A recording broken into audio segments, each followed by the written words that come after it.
Hello. Welcome everyone to another episode of Stats of the Day. I'm your host Karam, and today we're gonna analyze the four matches from Saturday, game week 13. It's still not even halfway through, but we have some teams we're gonna analyze, mainly Liverpool, Man City, Man United, Chelsea. I guess it hasn't been the best of the starts, especially if you bet against Haaland with the captaincy. For the rest, I had four players other than Haaland who did not return, so it's kind of a meh day. Welcome everyone. Let me know in the comment section if everything is fine. And as always, the stream started with a quiz. So the quiz for today: which player has created the most chances so far this game week, which is the four matches from today, and total chances created, that includes the big chances and the small chances. So today is about creators. Let me know who you think that is, and we will come back to the answers in a minute. But first, I want to welcome everyone in the stream here. The Broken Machine, hello. Another great start with Foden benched and no clean sheet. Yeah, I was a bit surprised by the Foden benching. I haven't heard in the post conference if Pep mentioned any reason to that. My first impression that he might be carrying some injury. That's why he did not start, especially after a full rest midweek for the whole team. So you would expect him to be in the main 11. And yeah, I think many of us have brought him in. But you know, we bought him for the Leicester game anyway, right? Right. Forest fan who really doesn't care about the Liverpool double clean sheet. I mean, as a Forest fan, you must be so delighted, right? Maybe one of the occasions where FPL doesn't matter anymore. Big result for Forest, and Liverpool continue to struggle. And if we are honest, maybe the names on the team sheet you wouldn't expect. Well, obviously you would expect better, but overall, how the season is going with the injuries they have, probably that's maybe just about what they can do. I'm not sure. But Salah continued to struggle, and then as an FPL option, he's certainly not captainable now, especially with Haaland. But the question is, would you own him? And I know many of us have opted in and out from Salah on the wild card, so it's gonna be interesting. Let me know in the chat if you have Salah and what you're gonna do with him, because the next two game weeks are good on paper. Not sure what's good for them anymore. But are you keeping him? Firmino punt did not pay off today. Well, I think I will show you now in the table for the forwards. I think Firmino was okay. Not the best of the overall, but from the Liverpool players, he was one of the best in terms of stats, and you might keep hold, especially if Nunes is still out. Max, welcome Max. Trossard outscoring for it's typical, right? It's typical. Trossard scoring. We took him out for either free or a hit to get Foden in. It's typical FPL. Max is avoiding completely Liverpool assets. Well, yeah, me too. I'm currently without any Liverpool players. I'm still tempted to get some, and I will show you why in a few minutes. Which players caught my attention, who are potentially in my short list, but they need to tighten up a bit their defense. Otherwise, they're not going to be good options. All right. So we are close to the end of the poll. So if you haven't joined, if you haven't voted, please do. Which player has had the highest chances created stat for today? Is it Kevin De Bruyne, Bruno Fernandes, Eze, or Ionei? So in the poll, anyone wants to answer still? Here we go. Right. So And the correct answer is not gonna be expected. So 3 players of those 4 have created 3 chances, and 1 has created 4. So the players have created 3 were De Bruyne, so he's not the highest. Fernandes is not the highest, and Ione is not the highest. So it was Eze. Eze has created 4 chances today, and I will show you in the table whether they were good quality chances. That's also important if you are looking for him. But Eze and Olesi are 2 picks who stood out the last few game weeks, right? So we will see the comparison between them and if they are good options to consider. Right, so let's go on to the match day report. Okay, right, 4 matches, 3 home wins and a draw. So it's pretty good results for the home team. And I noticed the last couple of game weeks that home teams are doing much better than away for some reason. So it might be a coincidence, but it's something to keep an eye on. Maybe it gives him a slight edge in this period of time. Nottingham Forest is a big win against Liverpool. Ione with a goal. He's been terrific today, I must say. He has been the highest player with an XGI with 0.95, so almost a goal. So he got what he exactly deserved for the match. He was rewarded by the goal. He has 1 big chances created, so he's been a creative as well, and he has received 2 big chances to score.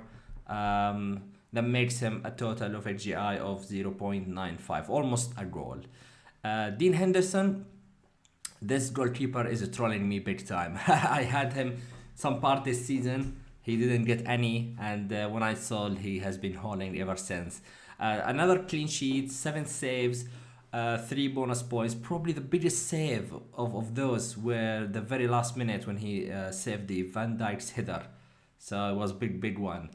And as of Liverpool, Robertson has been one of the best in terms of 1 big chances created and the total XGI of 0.44. And then Salah with 4 goal attempts, an XGI of just a shy of 0.31.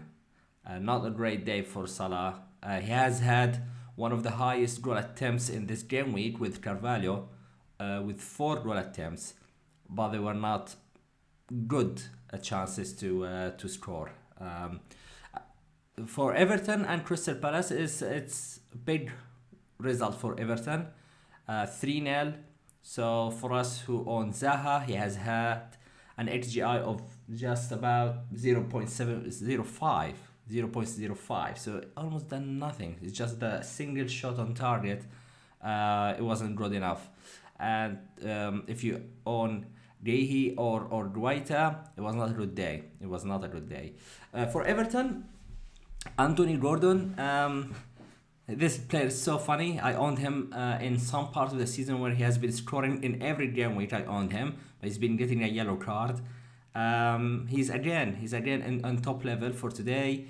A total XGI of around 1 goal and 2 big chances. He scored a goal as well. Ayubi, a big game for him as well. I know Ayubi has been also showing up in the stats in the last few episodes, if you notice that. So it's someone you might keep an eye on. If he's gonna be a good enabler. I mentioned Almiron a couple of weeks ago. He delivered, and I mentioned Ayubi, and he's delivering. So yeah, it's kind of strange to own these players, but they are doing very good. So why not? Big chances created for Ayubi and a total XGI of 0.18. That tells me that most of his XGI were from the expected assists rather than goals, and he's been a little bit lucky to get 2 assists with this low goal involvement. So it's a little bit over performance. But still, it's a great result for him and for Everton. And from Crystal Palace, Jordan Ayew with a total expected goal involvement of 0.57, and then Eze of an XGI of 0.28. So he created 4 chances, but and the expected goal involvement for him were mostly from the assist. So in total, they were not big chances. They were a bit of a low quality chances, but still he managed to rack up 4 of them. And if you look for the last few games, he's been heavily involved in every action attacking wise for Palace. And if you look for an enabler, I believe he's 5.4 for 5.7. I don't have the price here in the screen, but he could be one to consider if you are still looking for a Palace pick. Manchester City, a home win against Brighton. What's new? Nothing. Haaland scoring 2 goals, 3 bonus points, a total XGI of 1.11. And it's almost like he's far away from the second in the expected goal involvement, who is KDB. He managed a goal, very, very nice goal, and 2 bonus points as well. And it was not a good day to bid against Haaland, whether you went Salah or Foden. No, it was not a good day to do that. I think at the moment it's really tricky to bet against him in general. I think there will be a time where, especially in the mix of the Champions League games, or when we have a game every 3 days. I'm not sure we're gonna have that before the World Cup, maybe after. But there will be games where Haaland will get his rest, and then you might try and hunt an opportunity somewhere else.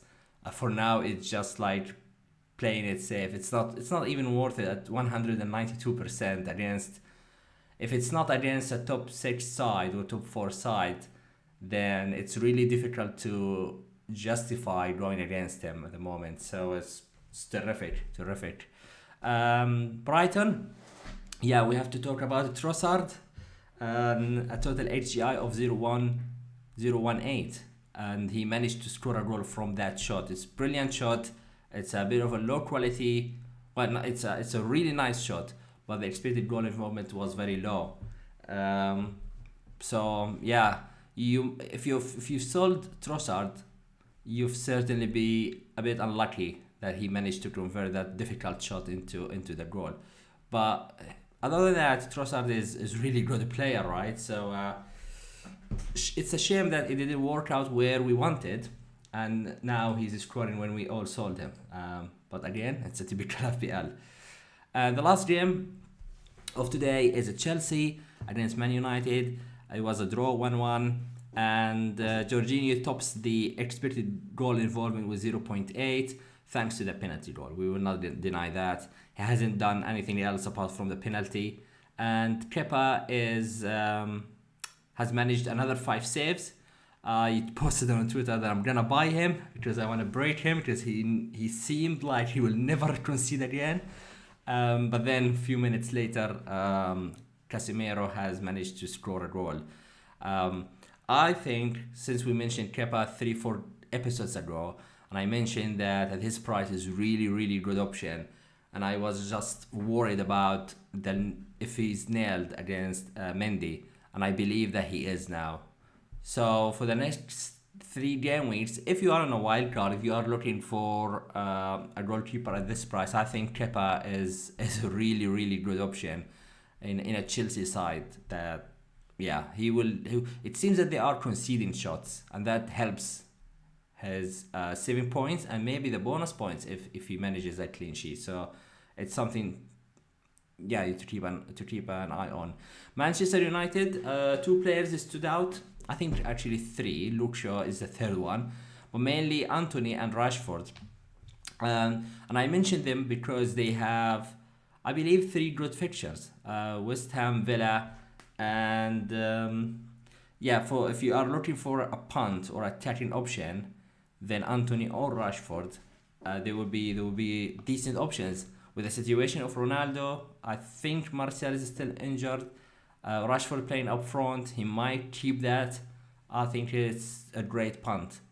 For Anthony, he managed an XGI of a 0.46, and Rashford has managed an XGI of 0.33. and away from stats and key stats, they looked good in the game. So for the next game weeks, I think they are good. And if you are looking for some cheap option, Anthony is a little bit more expensive. I think he's 7.4, but Rashford is, I'm bringing up his price, he's 6.6. And the next 3 fixtures are West Ham home, Villa away, and Fulham away. That's before the World Cup. So if you are looking for a short-term punt, I think Rashford is a great option. I'll stop here to have a look at the chat, because Mark is saying Eze could create twice as many, Palace would still not score. I mean, it's a shame, right? It's a shame. It's gonna be frustrating. Yeah, they don't have. You feel like they would be in a game where they are top side, they are converting goals, and another one is not good enough to convert these chances. So it's definitely gonna be a bit frustrating. And same thing with Zaha. The difference is Eze is much cheaper than Zaha. You can afford to accept a blank or a low return, an assist or so. Or with Zaha, with his price, you are putting him in like the Barnes, the Martinelli, close to be the Saka level with a few millions more, and Foden. Then you would expect a bit more from Zaha. So yeah, it's not great. It's not looking great for Zaha, but AZ is take it easy, I guess. Right, Che Adams. Yeah, we will see tomorrow. I'm having an eye on Che Adams. He has managed to score against Bournemouth last weekend, last game week, and we'll see if he continues that. Okay, let's have a look at the positions very quickly, and then we will start with the goalkeepers. Okay, goalkeepers. We didn't have many games. We have 8 teams left, so that's why the table is a bit short. But nevertheless, we have to mention a couple of players, goalkeepers, Alisson and Henderson. Alisson is kind of a funny situation because we are not used to own a goalkeeper from a top side like a City or a Liverpool or a Spurs, because we used to find the value somewhere else. But this season is a bit different. I think Alisson has been really great, and he managed like 29 points the last 2 game weeks, and I think today he has managed another 4, and he's making a lot of saves. Liverpool defense is totally different so far. They're conceding a lot of chances, big chances conceded today. 5 of these 6 chances that he conceded were big chances, and his XG prevented was +2. So statistically, Liverpool should have conceded another 2 goals, because Alisson had a great game personally. He managed to make 6 saves, and he saved Liverpool from probably a worse day. Same thing goes for Henderson. 7 saves. His XG prevented is 1. So Liverpool should have scored at least 1 goal, and probably the Van Dijk chance in itself had an XG of 0.25, which is almost a quarter of all the saves from Henderson. And they conceded 4 big chances, but Liverpool couldn't convert any of that. Kepa with 5 saves, and Guaita 3 saves, and Sanchez, he didn't manage to do much against Haaland today. Only 1 save and an XG prevent of a -1. So there is a little bit of an underperformance if you look at the stats in itself. But obviously you would expect that from against Man City in general. Guaita, I think he has been having a bad game. I think he could have done a bit better. But yeah, that's mainly. There's nothing much to read from the goalkeeper's perspective, apart from the fact that Kepa is still a decent option, and Alisson, I think if you are in a wild card and you brought him in, then very well done. You managed to get around 33 points in the last 3 game weeks. So yeah, that's about the goalkeepers. Let's move on to the defenders. Okay, so it's interesting because we do have teams like Liverpool, Chelsea, and Man City. Yeah. And here we have some players finally back in the mix. So the reason I mentioned in the beginning of the video that I am looking at Liverpool with an eye is basically the fullbacks have been good. Robertson in particular has created 3 chances with a total expected assist of 0.43. Alexander Arnold came on off the bench and he managed to create 2 chances with a total HGI of 0.33. And Van Dijk, he has had the total HGI of 0.32, mainly from the XG of 0.24, the chance that I was speaking about where Henderson made a great save. So their stats are alright. And for the next 2 game weeks, where they host, I believe, Leeds. Leeds next game week. I think it's I'm not ruling them out completely. Leeds at home, Spurs away, but Southampton at home to finish the sprint before the World Cup, obviously. So for the next 3 game weeks, there are 2 good game weeks, but depends on can you afford and going in that premium bracket again. And what I want to say is basically I think that Robertson and Van Dijk would still match Trent in the next 3 game weeks if you are looking to save a bit of money from these picks.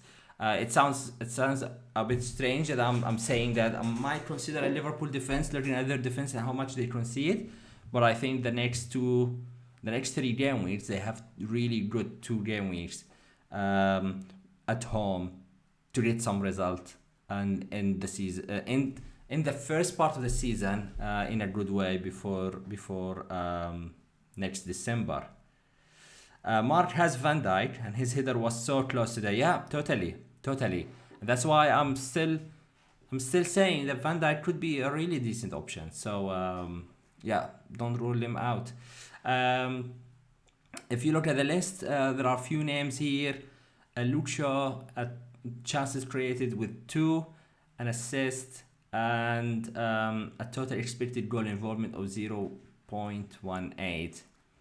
And Mykolenko is really down in the list, and Anderson as well.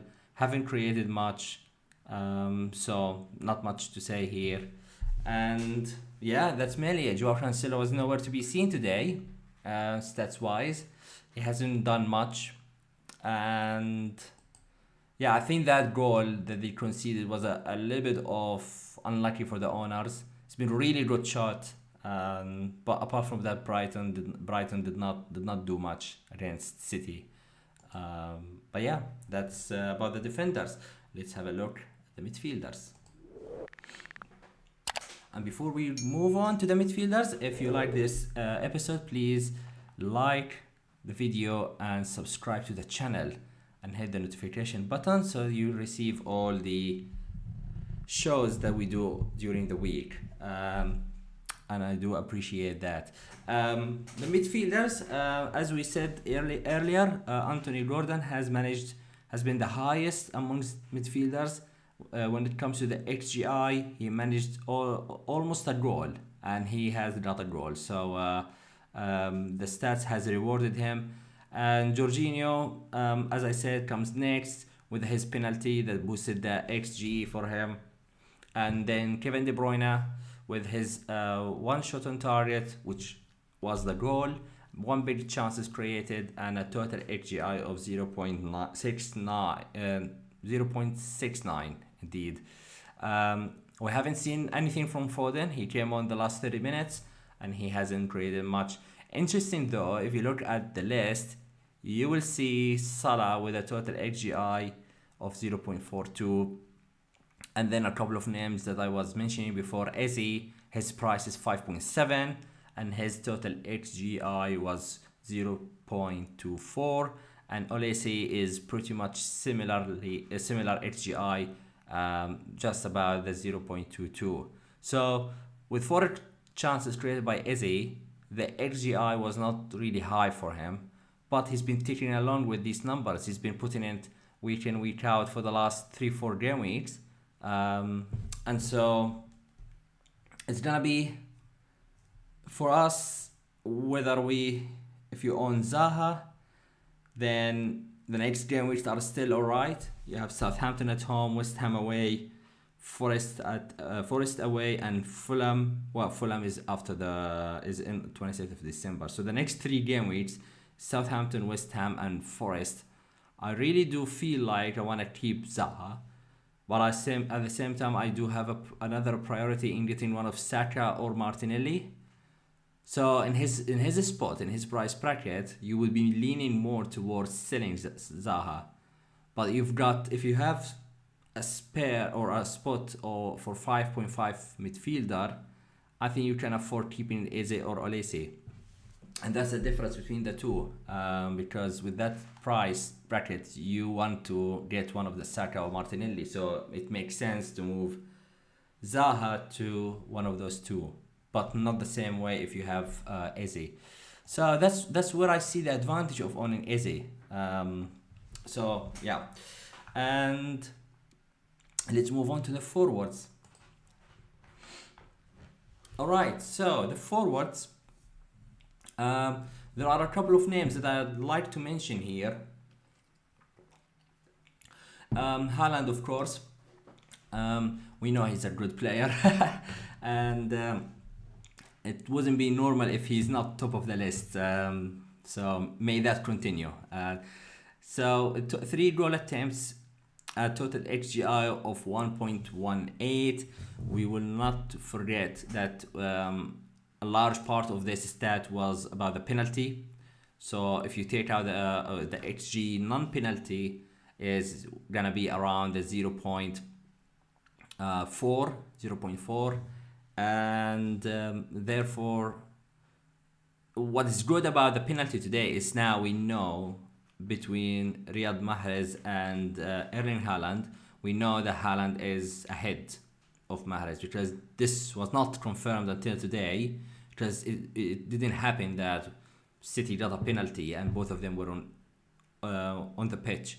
So on the plus side, of course, points all count, but also we know that Haaland is now on the penalties, so that's even more a reason to keep captaining him whenever we can. And Mark, yes, Saka on penalties. Yeah. Also, the debate between Saka and Martinelli, I think it's decided. We saw that Saka has taken the last penalty, and yeah, Man United punts could be worth it. I do agree. The fixtures are not really bad for Man United, and they are really extreme differentials, and they are looking good for the last couple of games. So yeah, I do really like them. I'm not sure I have that transfer to do it because I have other fires to put out. But if you do, then I would be, yeah, I would be jealous if you go there. Yeah, Awane, the Forest striker, 5.7. He has had a great game and a total HGI of 0.9. The problem with Forest attackers is rotation, because Brennan Johnson was benched, and in many cases they split the minutes. So it's gonna be a risky move, and I think for his price I still favor Solanke slightly, although there is a case for not going to that price bracket at all and try and find funds to go Tony and Mitrovic. But if you are in that situation, then Solanke versus Awane is really close, but still maybe Solanke is a little bit ahead. Firmino, I mentioned that he's been alright. He is not doing really bad. Two goal attempts, and he missed a big chance today. He could have converted it, and it would be a different story. His total AGI of 0.37. So rotation will be limited with the attackers because of the injuries. And at 8.1, you are talking about Firmino, Jesus kind of price bracket. I'm still favoring Jesus, pending what happens tomorrow. If he gets a yellow card, that will be the 5th yellow card, and he will be suspended, and it won't matter. But if so, maybe Jesus has a slight edge with the fixtures and performance-wise. But if you are looking for a Liverpool cover, then Firmino could be really good. We have to see what happens with Nunes. But I think they are in a stage where more injuries will not help the team anymore. Because we like to say, oh, X injured, then I can get Y because he's nailed in a minute. But now they are in a situation where the whole team looks a bit worse. And that's why I didn't go myself for Salah. And maybe, in theory, they should score against Forest, but that did not happen.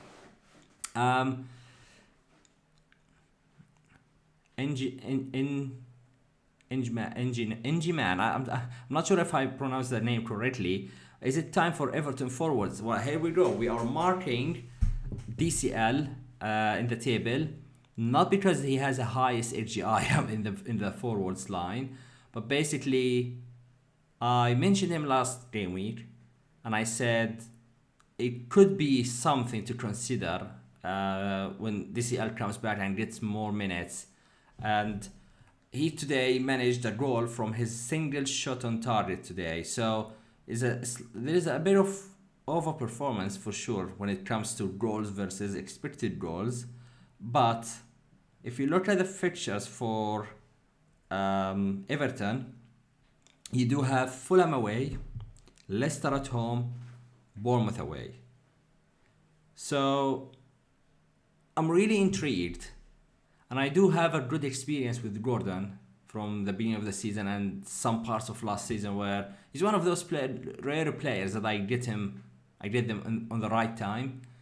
But if I have the spare cash and I have a slot in the strikers, I think I will try and fit in DCL, which will sound really strange. Like, this is the template we have: Mitrovic, Solanke, and Haaland. Where here you come, you have a team with really, really decent fixtures and a differential striker who's back in. DCL has managed to play 77 minutes and 72 minutes before that. So I think he is in the integration part, but I would expect him to get even more minutes in the coming weeks. And then you might consider having DCL. Other than that, you can go to Gordon or Ayubi. I wouldn't rule him out. So an Everton midfielder or an Everton striker will not be the worst idea, but it's not a template, so there is a risk. There is a risk in there, of course. For engineer, yeah, okay, engineer man. Right, that's it